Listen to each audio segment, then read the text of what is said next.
semuanya, perkenalkan nama saya Yonika Stefani Shanipar. Saya dari Universitas Politeknik Bina Marmis Indonesia. Saya dari Prodi TRPL. Nah, kali ini saya akan menjelaskan tentang struktur dan fungsi dari CPU sendiri. Nah, pertama, apa sih CPU itu?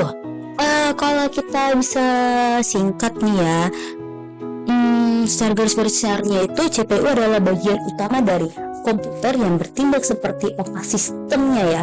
Ia bertugas menjalankan instruksi dan program dan mengolah data dan mengonfigurasi komponen lainnya seperti memori dan perangkat input dan output.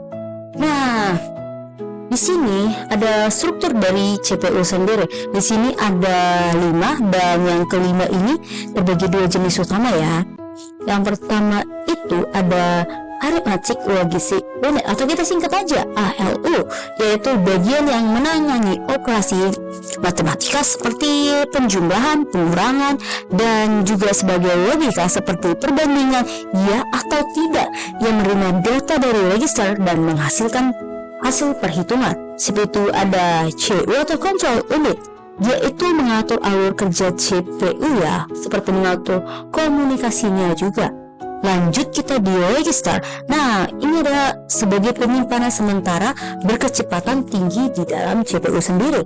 Nah, contohnya itu kayak untuk menyimpan hasil dari Arithmetic Logic Unit atau ALU yang tadi saya bilang.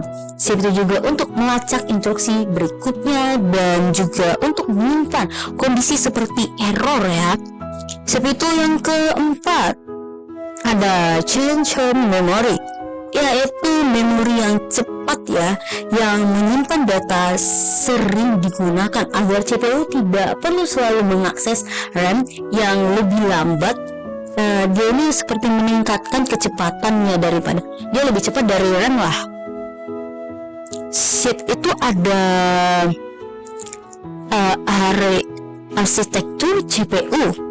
Ini kan terbagi 2 nih, ada von Neumann sama Harvard. Nah, di von Neumann ini adalah memori bersama untuk instruksi dan data. Ini umum di CPU modern sekarang ya.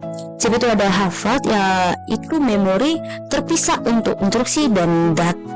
Dia ini digunakan di proses khusus seperti DSP untuk kecepatan yang lebih tinggi ya. Lanjut kita ke fungsi CPU. Di sini ada 4 ya fungsi dari CPU tersendiri. Pertama itu fetch, yaitu CPU yang mengambil instruksi dari memori utama atau RAM. Seperti decode, yaitu CPU yang menerjemahkan instruksi menjadi langkah-langkah yang dipahami. Ada execute atau yaitu ALU atau CU menjalankan operasi seperti hitungan matematika atau kontrol input dan output. Seperti store, hasil disimpan kembali ke register atau memorinya lah. Selain itu nih, CPU juga bisa mengolah data, menangani angka teks dan operasi kompleks seperti floating point atau untuk desimal nih. Seperti itu koordinasi berkomunikasi dengan RAM untuk menyimpan sementara, hard drive untuk data permanen, dan perangkat input dan output seperti keyboard, monitor, dan juga VIA-BUS.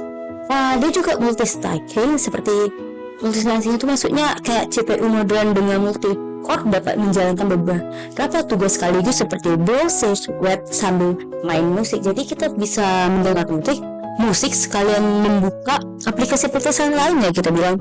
Seperti juga secara keseluruhan nih, CPU mengubah instruksi dan menjadi tindakan nyata, membuat komputer bisa menjalankan aplikasi game atau AI. Seperti itu, di sini ada perkembangan terkini dari CPU. CPU telah berkembang dari single core atau satu inti nih ke multi core yang banyak inti dengan integrasi GPU untuk tugas grafik dan AI.